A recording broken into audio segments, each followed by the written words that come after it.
एवढं सारं दूध घेतला, ते कशासाठी घेतला ते तुम्हाला मी पुढे सांगणार. जाणे इकडे बघा एवढे सारे सफरचंद साठले होते, कारण रायांशला बघायला प्रत्येक जण येत होतं आणि त्यांनी येताना सफरचंद आणले होते. म्हटलं चला आपण काहीतरी करूया. मग घेतला पदार्थ बनवायला. आधी म्हटलं दूध काढून घ्यावं, संध्याकाळचा टायमिंग होता, चहा बनवा म्हटलं. चहासाठी दूध काढलं आणि एक वाटीमध्ये साधं दूध काढलं आणि बाकीचं दूध ठेवलं मग तापायला. आणि मग काहीतरी काम करायला गेलं म्हणजे चहा वगैरे काही करायला गेलं की नेमकं काही ना काही संपलेलं असतं. चहा तरी साखर तरी संपलेली, चहा पावडर तरी संपलेली असते.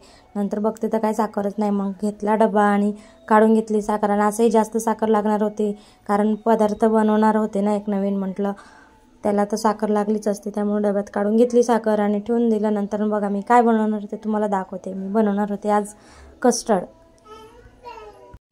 पॅकेट कापून घेतलं आणि हा व्हॅनिला फ्लेवरचा कस्टर्ड होता. म्हटलं वास कसा येतो बघा म्हटलं, पण पहिल्यासारखा वास येतो कारण आम्ही एक 5-7 वर्षापूर्वी असंच बनवत होतो तेव्हा मस्त फ्लेवर येत होता, पण ह्या टायमिंगला जास्त काही फ्लेवर आलाच नाही. मग नंतर दूध तापून घेतलं, छानपैकी दूध तापलेलं होतं. नंतर साखर टाकून घेतली आणि उकळायला ठेवलं. साखर टाकून घेतल्यानंतर नॉर्मलच जोपर्यंत साखर विरघळत नाही तोपर्यंत गेला. इकडे चहा पण होत होता आणि रायांश पण मदत. आणि रायांश आज पडला होता, परत डोक्यावरच पडला होता, त्याला थोडीशी सूज आली होती.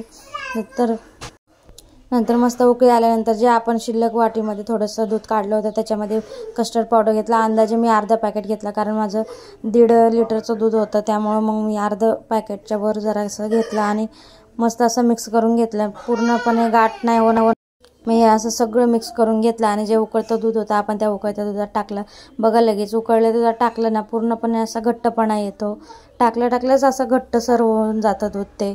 मग असं घट्ट केल्यानंतर ना सगळं उकळून घेतलं थोडं 5 मिनिटांनंतर ना मग थंड करायला ठेवलं. एका भांड्यामध्ये पाणी ठेवलं आणि त्याच्यात पातेलं ठेवलं जेणेकरून लवकर थंड होईल. आणि नंतर मी सगळी फळं कापून घेतली म्हणजे सफरचंद, केळी आणि डाळिंब. माझ्याकडे एकच डाळिंब होता, मी जे होतं त्याच्यामध्येच बनवलं कारण तुम्ही सगळं टाकू शकता. त्याच्यात द्राक्ष टाकू शकता, डाळिंब जास्त प्रमाणात डाळिंब बी टाकू शकता, पण मी याच्यामध्ये केळी आणि सफरचंद हे खूप टाकलं कारण माझ्याकडे हे 2 पदार्थ जास्त होते आणि डाळिंब फक्त एकच होतं, त्यामुळे मी एकच डाळिंब टाकलं. आणि डाळिंबाने तर खूप छान लुक येतं त्याला. बरेच जण ज्यांना आवडतात ते पदार्थ ह्याच्यात टाकतात, पण मी मोजकेच टाकले आहेत ह्याच्यात. त्यामुळं मला ते एक सफरचंद संपवायची होती, त्यामुळे मी काहीतरी जुगाड केला. आणि खायला पण मस्तच लागतं, त्यामुळं काही प्रॉब्लेमच नाही. सगळं मिक्स करून घेतल्यानंतर ना दूध पण थंड झालेलं होतं.